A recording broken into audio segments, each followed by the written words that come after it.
नमस्कार दोस्तों, मैं हूँ रेलवे वंशमैन अंकुश। दोस्तों स्वागत है एक और नई वीडियो में। और इस वीडियो में हमारी जो क्लास नंबर है वो 17 रहने वाली है।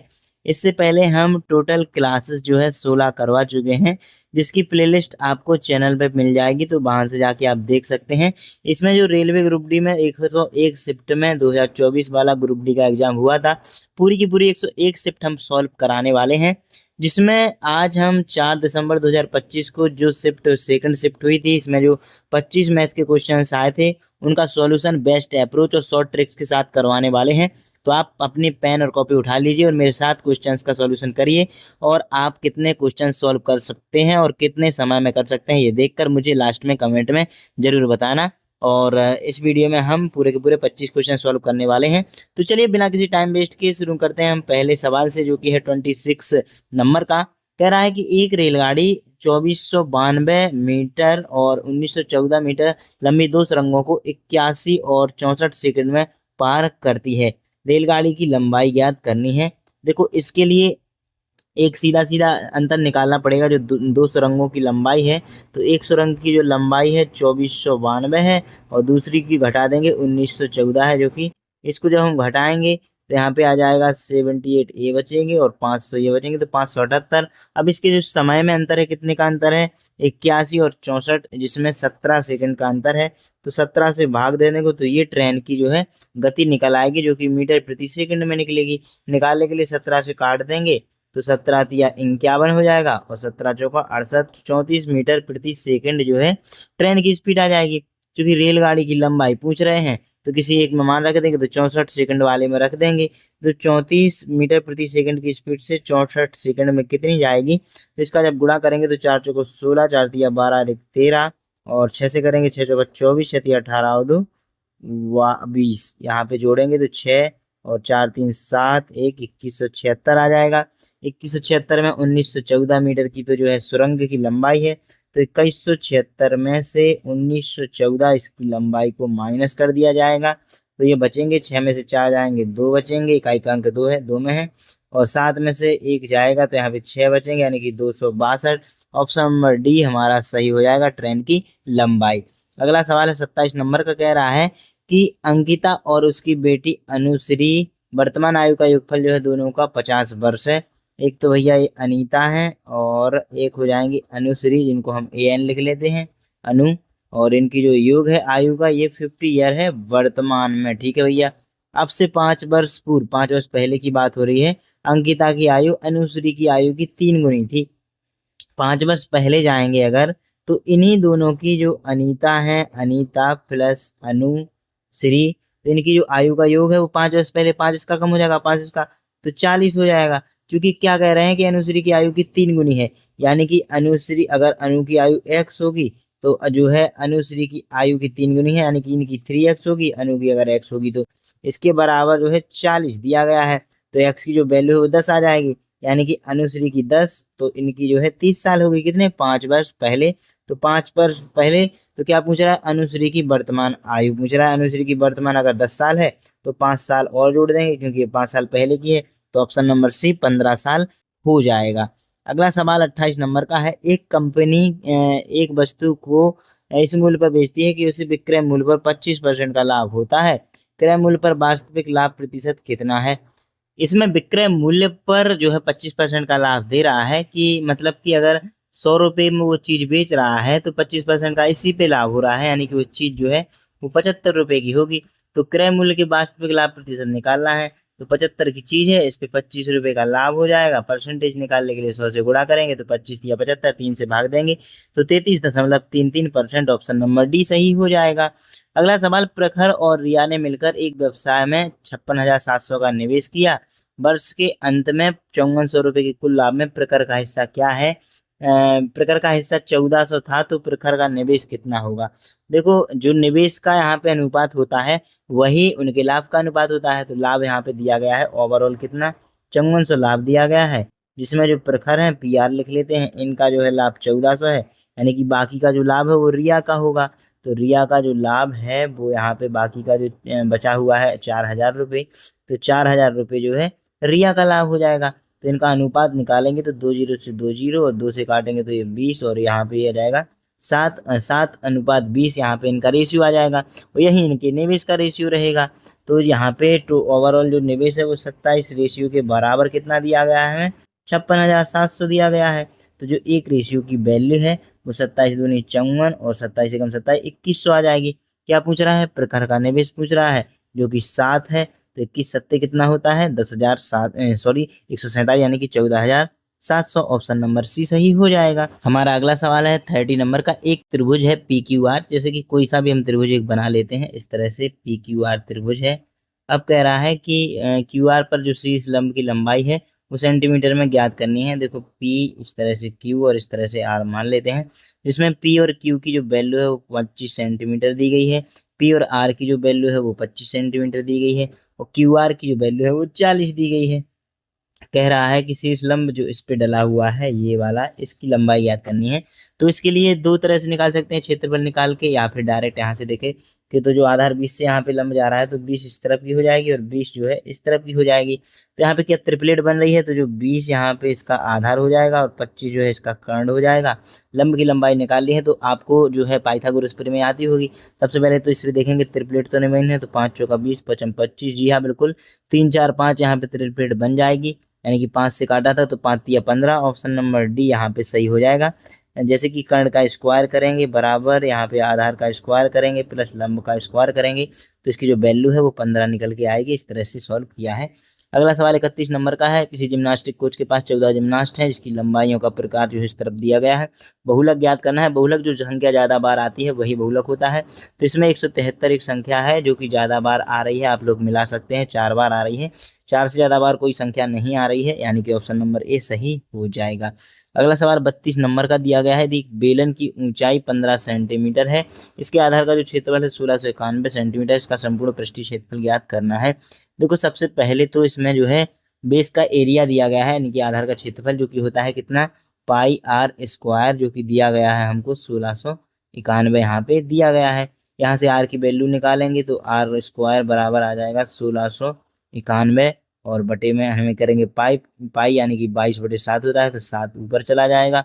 अब इसको अगर हम काटेंगे तो ये लगभग 538 के समथिंग आएगा। तो 538 जो है आर स्क्वायर की वैल्यू आएगी, यानी कि जो आर की वैल्यू है वो 23 के समथिंग आएगी, यानी कि 23.2 ओवरऑल जो है एग्जैक्ट आएगी। अब यहाँ पे संपूर्ण पृष्ठीय क्षेत्रफल पूछ रहा है, इसका फॉर्मूला जो कि होता है जिसमें टोटल सरफेस एरिया जो बराबर होता है वो होता है 2 pi r square plus 2 pi r h होता है। तो इसके लिए सबसे आसान तरीका है इसको सॉल्व करने का। जैसे कि हमें यहाँ पे पाई आर स्क्वायर की तो वैल्यू पहले से दी गई थी, तो यहाँ पे हो जाएगा 2 पाई आर, या फिर इसको कॉमन भी ले सकते हैं तो 2/22 हो जाएगी पाई की वैल्यू, और आर यहाँ पे भी कॉमन आएगा तो आर की जो वैल्यू है वो 23.2 थी, ये कॉमन था। अब अंदर जो रहेगा कॉमन लेने के बाद आर प्लस एच रहता है, यानी कि 23.2 और प्लस एच की जो वैल्यू है हमें सवाल में 15 सेंटीमीटर यहाँ पे दी गई थी। तो ये हो जाएगा। अब इसको सॉल्व करेंगे हम तो जो टोटल सरफेस एरिया है यहाँ पे निकल के आ जाएगा कितना, पाई की वैल्यू हमने रख दी है तो यहाँ पे काटेंगे तो 7 21 7 21 3.3 के समथिंग ये कट जाएगा और इस सभी को अगर गुणा करेंगे तो 5573.5 सेंटीमीटर स्क्वायर हमारा आंसर आ जाएगा। इसको आप सॉल्व कर लेना, मैंने डायरेक्ट यहाँ पे सॉल्व कर दिया जिससे कि समय बचे, आप खुद कर लेना। यदि किसी संख्या के 33 नंबर सवाल है, यदि किसी संख्या के 2/3 के 50% का 30% 325 है। कोई संख्या हम x मान लेते हैं, x का अगर 2/3 करेंगे फिर उसका 50% करेंगे यानी कि 50/100 करेंगे, फिर उसका 30% करेंगे यानी कि 30/100 करेंगे, तो जो संख्या है वो 325 बन रही है। यहाँ से वह संख्या ज्ञात करना है, यानी कि x का मान ज्ञात करना है। सबसे पहले 1 0 से 1 0 1 0 से 1 0 दोनों 0 कट जाएंगे, फिर यहाँ पे 3 से ये वाला 3 कट जाएगा, फिर 5 से काटेंगे ये 20 बार कट जाएगा, 2 से काटेंगे तो ये 10 बार कट जाएगा और 10 यहाँ पे ऊपर यहाँ पे आएगा। तो जो x की वैल्यू है वो 3250, यानी कि ऑप्शन नंबर बी सही हो जाएगा। अगला सवाल 34 नंबर का है। यदि एक बैग का अंकित मूल्य उसके क्रय मूल्य का 76% अधिक है, उस पर 54% की छूट दी जाती है, तो हानि प्रतिशत ज्ञात करना है। देखो एक बैग का अंकित मूल्य क्रय मूल्य से 76% अधिक है, मान लो कि इसका जो क्रय मूल्य है वो 100 रुपये है, इस पे अंकित मूल्य कितना हो गया 76% है, तो 176 हो गया है। तो उस पर 54% की छूट दी जाती है, तो इस पे जो है -54% करे जाते हैं। तो जब 176 पे 54% यहाँ पे कम किया जाएगा तो इसकी जो वैल्यू है वो 46% बचेगी। 46% बचेगी यानी कि इसका जो है गुणा करना पड़ेगा। तो 176 में साइड में कर लेते हैं हम, 176 में 46 का गुणा करेंगे तो यहाँ पे आ जाएगा 6 छंग 36, 3 6 7 42 3 45 और 6 4 10 56, और यहाँ पे 4 छंग 24, 4 7 28 30, 4 3 7, हो जाएगा 6 9 0 और 8, 8096 बटे 100 करेंगे तो 80.96 यहाँ पे जो है आ जाएगा, 80.96 आ जाएगा। तो हानि प्रतिशत ज्ञात करना है, तो 19.04 जो कि ऑप्शन नंबर डी में यहाँ पे हानि प्रतिशत दिया गया है। अगला सवाल है 3 पेन की कीमत 5 पेंसिल की कीमत के बराबर है, या तो 3 पेन ले लो या फिर जो है 5 पेंसिल ले लो, दोनों के पीछे ही लिखना पड़ रहा है। कह रहे हैं कि 5 पेन और 3 पेंसिल की कीमत 34 रुपये है। ठीक है भैया, 5 पेन की कीमत जो है और प्लस 3 जो पेंसिल है, यानी कि पेंसिल को पीसी लिख लेंगे, इनकी जो कीमत है वो 34 रुपये है। तो 3 पेन और 5 पेंसिल की कीमत ज्ञात करनी है। तो ऐसे सवालों को सॉल्व करने के लिए जो यहाँ पे पेन का दिया गया है, तो पेन को जो है एक पेन की जो वैल्यू है वो 5/3 पेंसिल के बराबर होगी। यहाँ पे अगर निकालेंगे इसकी वैल्यू, तो जो 3 पेन की वैल्यू है वो 5 पेंसिल के बराबर है, यानी कि एक पेन की जो वैल्यू है वो 5/3 पेंसिल के बराबर होगी। तो यहाँ पे पी की जगह पे हम वही रख देंगे, तो पी की जगह पे रखेंगे 5 यहाँ पे है, तो 5 गुणा 5/3 हो जाएगा ये, और 3 पेंसिलें पहले से हैं तो इतनी पेंसिलें ओवरऑल हो जाएंगी जो कि 34 रुपये के बराबर होगी। तो यहाँ पे करेंगे 55/3 प्लस 3 करेंगे तो 3 यहाँ पे एलसीएम आ जाएगा, तो यहाँ पे हो जाएगा 55 और प्लस का करेंगे यहाँ पे, तो ये 3 त्रिका 9 हो जाएगा, 25 9 34/3 हो जाएगा।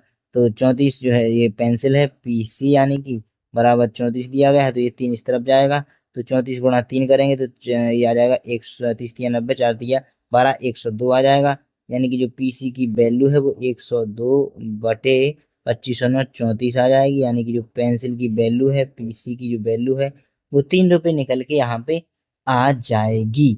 तो पेंसिल की वैल्यू तो 3 रुपये आ गई है। अब क्या कह रहा है कि पेन की वैल्यू, तो इसी में मान रख देंगे हम, जब पेंसिल की वैल्यू एक पेंसिल 3 रुपये की आ रही है तो इसमें मान रख देंगे तो 3 रुपये 9 की आएगी, तो यानी कि जो पेन है पेन की वैल्यू यहाँ से 5 रुपये निकल के आ जाएगी। तो सभी का हमको मूल्य निकल के आ गया। अब 3 पेन और 5 पेंसिल पूछ रहा है, तो 3 पेन की जो वैल्यू है 3 तिरका 5 तिया 15 रुपये के आ जाएंगे, प्लस पेंसिल 3 रुपये की है तो 5 तिया 15 की हमारी जो है पेंसिल आ जाएगी। तो ओवरऑल जो है 30 रुपये का खर्चा आएगा। ऑप्शन नंबर ए सही हो जाएगा। अगर समझ में ना आए तो दोबारा वीडियो को देख लेना। अगला सवाल 36 नंबर का है, यदि एक गोले के पृष्ठीय क्षेत्रफल में 69% की वृद्धि की जाती है तो उसके आयतन में कितने प्रतिशत की वृद्धि होगी। देखो, ऐसे सवालों को सॉल्व करने के लिए आराम से हम मान सकते हैं कि जो पृष्ठीय क्षेत्रफल है गोले का, तो इसमें r² जो है कॉमन रहेगा। तो जब r² मतलब पहले अगर 100 था और अगर इसको 69% बढ़ा के 169 कर दिया है, तो इससे पूरा का पूरा r² पे डिपेंड करेगा, यानी कि जो इसकी वैल्यू है r की 10 आएगी, इसका स्क्वायर रूट करेंगे तो इसकी जो है r की जो वैल्यू है यहाँ पे 13 आ जाएगी, इसका स्क्वायर रूट करेंगे तो ये पुरानी त्रिज्या निकल आई है।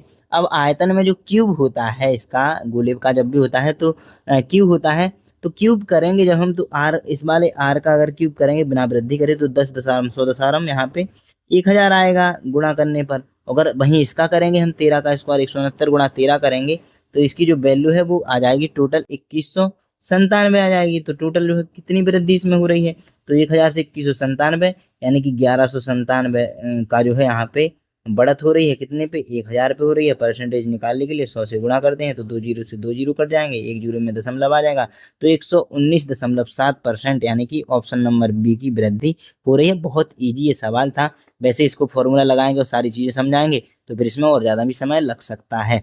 आंकड़ा दिया गया है और बहुलक का जो योग है टोटल 11 दिया गया है, तो इसमें जो है x y से हमेशा बड़ा है। कह रहा है x और y के बीच संभावित सही संबंध ज्ञात करना है। देखो, अगर x जो है y से बड़ा है तो इसमें हम देख सकते हैं कि अगर इसमें x का मान निकालना है तो इसमें 2 7 और 2 3 है, तो इसका जो है मान या तो 7 होना चाहिए या फिर 3 होना चाहिए, तभी बहुलक होगा।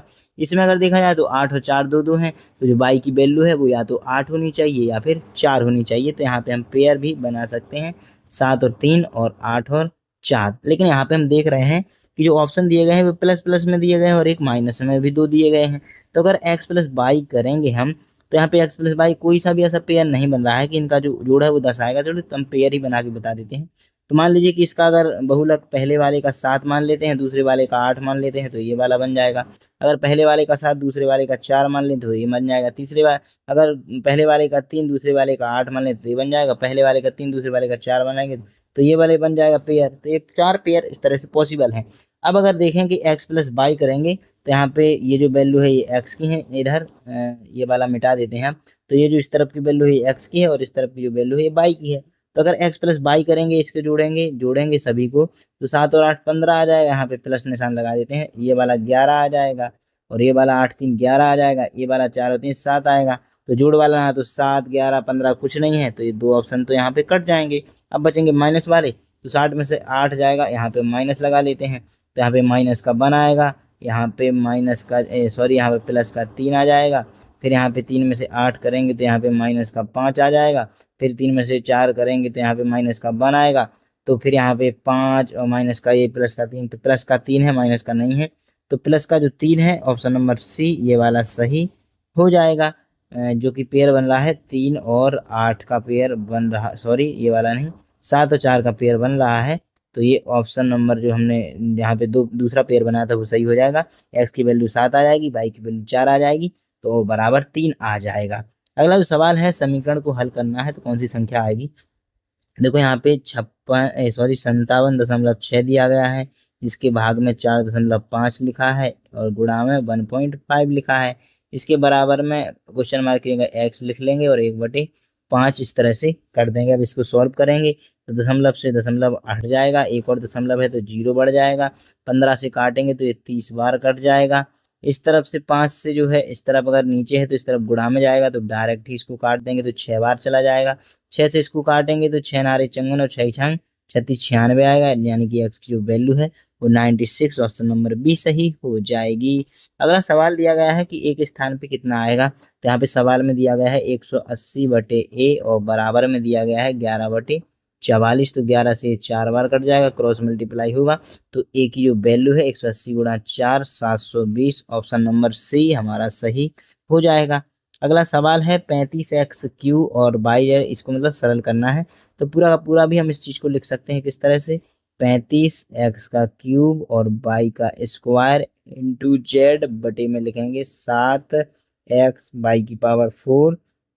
फिर यहाँ पे भाग में दिया गया है पूरी पूरी चीज, तो इसका भाग जब करेंगे तो इसको नीचे ही लिखना पड़ेगा, 25x बाई की पावर -2 और जेड यहाँ पे हो जाएगा। अब जब -2 इस तरफ है और यहाँ पे +4 है, तो यहाँ पे काट देंगे तो यहाँ पे सिर्फ प्लस की पावर यहाँ पे 2 बचेगी। प्लस की पावर 2 ऊपर भी है और ये नीचे, तो ये कट जाएगी। जेड एक यहाँ पे है तो जेड ये कट जाएगा। x³ है तो x एक ये है, एक ये है, तो 2x कट जाएंगे तो यहाँ पे ये पावर चली जाएगी, सिर्फ x बचेगा। 7 ये है तो 7 से 5 बार काटेंगे, 5 से ये 5 बार कट जाएगा। तो ओवरऑल जो संख्या है ऊपर तो x बचेगी और नीचे जो है 5 बचेगी। तो डी ऑप्शन नंबर XY5 सही हो जाएगा। अगला सवाल है 41 नंबर का। इसमें कह रहा है कि एक बुक सेल का जो अंकित मूल्य 415 है, क्रय मूल्य 33% अधिक है, तो लाभ प्रतिशत 13% है, तो छूट प्रतिशत ज्ञात करना है। देखो इसमें हमें 415 से कोई मतलब नहीं है। कोई भी दुकानदार है, अगर 100 रुपए की चीज है वो 33% अधिक अंकित करता है, यानी कि 133 अंकित करता है, लेकिन उसको एक्चुअल में जो है 13% का लाभ चाहिए था, यानी कि सिर्फ 113 रुपये उसको चाहिए थे। तो उसको लाभ कमाने के लिए क्या करना पड़ेगा, तो 133 रुपये पे जो है उसको छूट देनी पड़ेगी, कितने की, 20 की छूट देनी पड़ेगी, तब तो 113 हो जाएंगे। तो 133 पे 20 की छूट देने के लिए परसेंटेज निकालने के लिए 100 से गुणा करते हैं और यहाँ पे जो है अब इसको सॉल्व कर देंगे तो जो है हमारा आंसर आ जाएगा, जो कि यहाँ पे आएगा 33 से भी अगर काटेंगे तो ये 3 बार कट जाएगा और ये 4 बार कट जाएगा, 4 पंचे 20, 5 या 15 के समथिंग आएगा, यानी कि ऑप्शन नंबर ए सही हो जाएगा। अगला सवाल आएगा, एक सीढ़ी दीवार में टिकी हुई है, सीढ़ी का निचला हिस्सा दीवार से, ये वाला ठीक है भैया, एक सीढ़ी इस तरह से बनी होती है, ठीक है, और सॉरी ये दीवार है और यहाँ पे ये सीढ़ी इस तरह से यहाँ पे लगी रहती है। सीढ़ी आपने देखी होगी दीवार से इसी तरह रखती है। तो सीढ़ी जमीन से 60 डिग्री का कोण बनाती है, ये वाली जमीन हो जाएगी। तो ये जो कोण है ये 60 डिग्री का बनाती है, जबकि ये जो कोण है ये 90 डिग्री का ही हमेशा बनता है दीवार और जमीन से। तो ये वाला जो कोण है त्रिभुज का 180 कोण होता है, तीनों कोणों का योग, तो ये 30 बच जाएगा। अब कह रहा है कि ऊंचाई याद करनी है, ये वाली जो है एच यहाँ पे पूछी जा रही है, और ये हमारा आधार हो जाएगा, और ये जो सीढ़ी है ये कर्ण हो जाएगा। के लिख देते हैं। क्या कह रहा है कि निचला हिस्सा दीवार से इतनी दूर है, तो ये जो इसकी लंबाई है 1115.47 दूर दी गई है, ये इसकी लंबाई दी गई है यहाँ पे। तो सबसे पहले तो 90 की जो सामने का जो भुजा होती है वो 2 होती है, 2 इकाई। 60 के सामने की जो होती है वो √3 होती है, और 30 के सामने की जो है वो 1 होती है। तो यहाँ पे क्या पूछ रहा है कि उसकी ऊंचाई पूछ रहा है, यानी कि √3 का मान पूछ रहा है, जबकि 1 का हमें मान दिया है। तो जो 1115 दिया है इसी में √3 का गुणा कर देंगे, तो 1115 गुणा √3 का मान होता है 1.73। अब इसमें गुणा करेंगे लगभग 17 से, तो 17 एकम 17, 17 तो 18 और 1900 कुछ आएगा, यानी कि ऑप्शन नंबर बी ऐसे ही सही हो जाएगा। अगला सवाल है, कौन सी संख्या 7, 11 और 13 से विभाजित होती है? तो अलग अलग भी हम इसको डिवाइड करेंगे। 7 से करेंगे, 7 21, 7 21 7 से कट जाएगा। 11 से काटेंगे, 11 11 या 99, 11 से नहीं कटेगी, यानी कि ये नहीं होगा। फिर 7 से करेंगे तो 7 चौका 28, 2 7 21, 7 से ये नहीं कटेगी, तो ये किसी 7 से ही नहीं कट रही है। फिर इसको देखेंगे 7 से, तो 7 7 8 56, 4 7 चौका 7 पन्ना 35, 7 8 56, ये 7 से भी कट गई है। 11 पन्ना 55, 11 5 बचे, 11 चौक 44, 6 बचे, 11 66, 11 से भी कट गई। 13 से कटेंगे तो 13 चौको 52, 8 13 छंग 78, 2 13 दूनी 26, 13 से भी कट गई, यानी कि ऑप्शन नंबर सी ऐसी संख्या है जो तीनों से कट गई है, और ये आसान सवाल है। अगला सवाल है, एक वाटर टैंक का आरंभ 1/10 भाग भरा हुआ है। अच्छा ठीक है भैया, एक वाटर टैंक है, उसका 1/10 भाग भरा हुआ है। पाइप ए टैंक को 6 मिनट में खाली कर सकता है। पाइप ए है, टैंक को कितने मिनट में? 6 मिनट में खाली कर सकता है। इसके बाद टैंक को भरने के लिए पाइप ए और बी और सी को एक साथ खोला जाता है। एक पाइप को ए जो कि खाली कर रहा है, फिर बी को और सी को खोला जाता है। ठीक है, जहां पाइप बी से 30 मिनट में पाइप बी जो है 30 मिनट में, पाइप सी इसे 40 मिनट में भर सकता है। ठीक है, ये भरने का हो गया है। टैंक को पूरी तरह भरने में कितना समय लगेगा? अब बात यह है कि जो पाइप ए है वो टैंक को 6 मिनट में खाली कर सकता है, तो ये जो है 1/10 जो भाग था वो इसने 6 मिनट में किया होगा, यानी कि खाली ओवरऑल 60 मिनट में करेगा ये पूरी टंकी को, जो 10वां भाग है पूरी टंकी को। तो ये हम चीज को इसको समझना बहुत जरूरी है, और इसको तीनों को खोला है। तो अब इसकी इफिशियंसी निकालने के लिए हम जो है एलसीएम लेंगे, जो कि एलसीएम कितना आ जाएगा, 6 चौका 24, यानी कि 240 इसका एलसीएम ले लेंगे। तो इसकी जो इफिशियंसी है माइनस में आएगी, खाली करने वाला है तो 4 आएगा। इसकी जो है प्लस में आएगी 8 आएगा। इसकी जो है प्लस में 6 एफिशिएंसी आएगी। अब तीनों यहाँ पे नल खोले जा रहे हैं खाली होने के बाद, तो जोड़ेंगे तो 1 घंटे में 8 6 14, 14 और 4, इनमें से 4 घटेंगे तो 10 काम हो रहा है। कितने मिनट में हो रहा है? 1 मिनट में जो है 10 काम हो रहा है। काम कितना करना है? 240, यानी कि 240/10 करेंगे तो 24 गुणा 1, यानी कि 24 मिनट। ऑप्शन नंबर ए यहाँ पे सही हो जाएगा। 24 मिनट में टंकी जो है भर जाएगी। अगला सवाल है, वॉशिंग मशीन और टीवी का वही सवाल आ गया है जो पहली दूसरी तीसरी शिफ्ट में लगातार पूछा जा रहा था। तो यहाँ पे हम लिखते हैं वॉशिंग मशीन का मूल्य, और यहाँ पे लिखते हैं हम टीवी का मूल्य। क्या कह रहा है कि 25% जो है कम है टीवी की कीमत से। तो यहाँ पे अगर हम इसको 1000 मान लेंगे टीवी की कीमत को, तो जो वॉशिंग मशीन की कीमत है वो 750 आ जाएगी। 25% कम। वॉशिंग मशीन की कीमत जो है 83% बढ़ रही है, तो इस बार हमको 2000 मानना पड़ेगा टीवी की कीमत को, क्योंकि 83% और आ रहा है। तो ये वाला जो है 1500 हो जाएगा। अब 83% बढ़ाएंगे तो 15 8 120 और 15 तिया 45, तो 1245 यहाँ पे बढ़ जाएगी। तो यहाँ पे हो जाएगी 2745 ओवरऑल बढ़ के हो जाएगी, जो कि 83% यहाँ पे इंक्रीज हो रही है। ठीक है, टीवी की कीमत 15% कम हो रही है, यानी कि 300 कम हो जाएगी, तो 1700 रुपया बचेंगे। ठीक है, अब क्या कह रहा है कि तो 8 वॉशिंग मशीन और 4 टीवी की कुल कीमत है, प्रतिशत परिवर्तन बताना है। तो यहाँ पे अलग कलर थोड़ा कर लेते हैं थोड़े समय के लिए। तो यहाँ पे 1500 की अगर 8 वॉशिंग मशीन लेता और 4 यहाँ पे 2000 के हिसाब से टीवी लेता, तो यहाँ पे ओवरऑल जो होता 15 8 120, 12,000 रुपये की तो जो यहाँ पे वॉशिंग मशीन आती, और दो चौको 8,000 रुपये की टीवी आती, यानी कि ओवरऑल जो है 20,000 रुपये खर्च हो जाते। अब कितना हो रहा है? 8 अगर यहाँ पे करेंगे तो 8 वॉशिंग मशीन यहाँ पे खरीदेगा और 4 टीवी यहाँ पे खरीदेगा, तो 6800 की तो भैया टीवी हो जाएंगे। ठीक है, अब यहाँ पे 8 करेंगे तो 8 पंचे 40, 4 बचे, 8 चौको 32, 4 36, 3 बची, 8 7 56, 3 59, 8 5, 8 दूनी 16 5, 21,960। इनको जोड़ेंगे अगर 2106 हो जाता है 27, 27 और एक 28,760 हो जाएगा। तो ओवरऑल जो है 28,760 हो जाएगा। तो कितने की यहाँ पे परिवर्तन हुआ है? 8,760 60 का परिवर्तन हुआ है, कितने पे हुआ है, 20,000 रुपये पे हुआ है। परसेंटेज निकालने के लिए 100 से गुणा करते हैं तो 1 2 3, 1 2 3 बिंदी कट जाएंगी।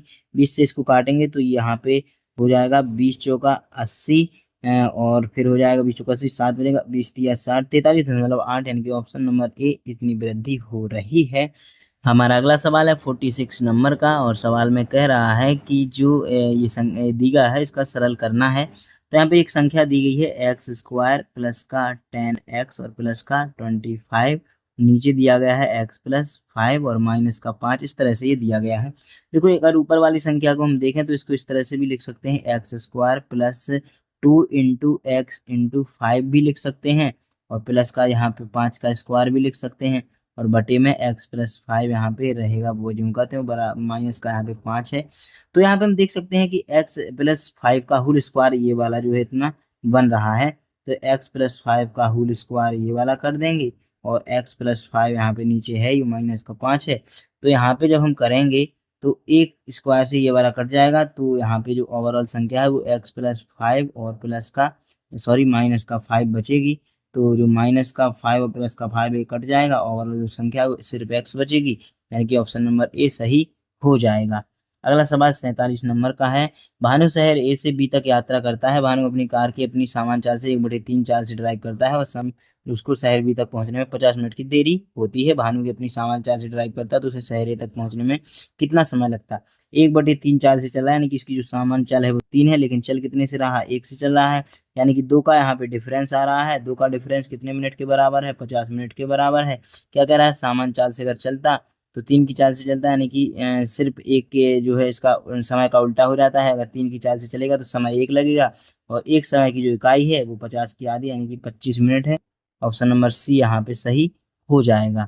अगला सवाल है, शीतल अपने मासिक वेतन का 60% घरेलू खर्चों पर खर्च करता है। ठीक है भैया, यदि अपने खर्च के बाद उसकी शेष राशि कितनी बचती है, 33,200 रुपये बच रही है, जो कि कितना 60% खर्च कर रहा है, कितना बच रहा है 40%, तो ये 40% के बराबर है। मासिक वेतन ज्ञात करना है, तो यहाँ पे 100 से गुणा कर देंगे 100% से, तो यहाँ पे एक जीरो से एक जीरो कट जाएगा, 4 से इसको काटेंगे तो 4 अट्ठे 32 और 4 तिया 12, 8300 के बाहर कट जाएगा, एक और जीरो है तो 83,000। ऑप्शन नंबर सी यहाँ पे इसकी जो है मासिक आय हो जाएगी। 49 नंबर का सवाल दिया गया है, 6800 की राशि पर 10% वार्षिक चक्रवृद्धि ब्याज दर से 2 वर्षों में प्राप्त मिश्र धन ज्ञात करना है। मिश्र धन का जो फॉर्मूला है, अगर देखो 10% दिया गया है तो पहले साल 10 से 11 होगी, और अगले साल भी 10 से 11 होगी, यानी कि 100 से दोनों साल में 121 हो जाएगी। 6800 की जो वैल्यू है वो 100 के बराबर दी गई है, क्योंकि निकालना है 121 की वैल्यू मिश्र धन के लिए, तो 2 जीरो से 2 जीरो, 121 में 68 का गुणा करेंगे तो इकाई का अंक 8 आएगा। एक ही ऑप्शन में दिया गया है, ऑप्शन नंबर डी सही हो जाएगा। अगला सवाल है, 50 ए और बी मिलकर किसी कार को 5 दिनों में कर सकते हैं। ठीक है भैया, ए और प्लस बी दोनों मिलकर अगर काम करेंगे तो 5 दिन में कर सकते हैं। बी अकेले उसी कार को 10 दिनों में कर सकता है। इफिशियंसी निकालेंगे तो एलसीएम 10 लेके इनकी इफिशियंसी 2 आएगी, बी अकेले की 1 आएगी, यानी कि ए अकेले की भी 1 ही आएगी, तो ए अकेला भी 5 दिनों में कर सकता है। क्योंकि ए अकेले उसी कार का 2 गुना पूछा है, तो 5 दिन की जगह फिर 2 गुना कार वो 10 दिनों में कर सकता है, तो ऑप्शन नंबर सी यहाँ पे सही हो जाएगा। और इस तरह से हमारे जो है क्लास नंबर 17 के 4 दिसंबर की सेकंड शिफ्ट के 25 सवाल का सॉल्यूशन है। उम्मीद है कि आपको ये वीडियो पसंद आई होगी, और ये सारे सवाल सॉल्व करने के तरीके और शॉर्ट ट्रिक्स समझ में आई होंगी। जो चीज़ समझ में नहीं आई है या कोई कुछ भी मिस हो गया है तो आप कमेंट में बेझिझक पूछ सकते हैं। तो इस तरह से हमारे जो 17 क्लास है वो कंप्लीट हो चुकी हैं, और इसकी जो प्लेलिस्ट है 17 की 17 क्लासेस की हमारे चैनल पे मिल जाएगी, रेलवे ग्रुप डी 101 शिफ्ट के नाम से। तो उसे जाकर आप पिछली क्लासेस को भी देख सकते हैं। और अगर आपने इस 101 शिफ्ट के सॉल्यूशन को कर लिया तो मैथ में ज़्यादा कुछ पढ़ने की भी जरूरत है नहीं है, आपकी आसानी से इस तरह से प्रैक्टिस हो जाएगी कि मैथ का एक भी सवाल आपका एग्जाम में नहीं छूटेगा। तो दोस्तों उम्मीद है कि वीडियो पसंद आई होगी। वीडियो पसंद आई है तो वीडियो को लाइक कर देना, और 100 लाइक का टारगेट हमारा पूरा करवा देना। चलिए मिलेंगे फिर अगली 18वीं क्लास में, तब तक के लिए नमस्कार, धन्यवाद।